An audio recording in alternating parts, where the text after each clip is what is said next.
अस्सलामुअलैकुम YouTube friends and family, कैसे हैं आप। उम्मीद करती हूँ कि सब हैरियत से होंगे। Welcome back to my channel Iram की टोटके।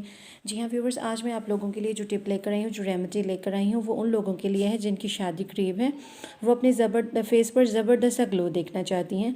जी हाँ व्यूवर्स, उसके लिए आपको चाहिए होगा 1 चम्मच बेसन, आधा चम्मच आप इसके अंदर ऐड कर लें हल्दी,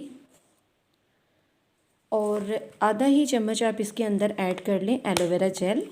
ये आप देख सकते हैं, मैं आपके सामने इसको ऐड कर रही हूँ, ये देख सकते हैं आप लोग व्यूवर्स।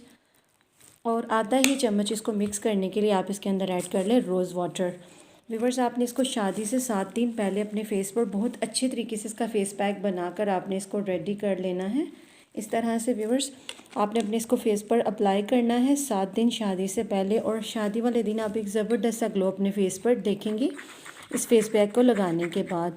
ये उन लोगों के लिए जिनकी शादी करीब है और वो अपने चेहरे से दाग धब्बे ख़त्म करना चाहती हैं। वीडियो को लाइक और शेयर करना ना भूलें।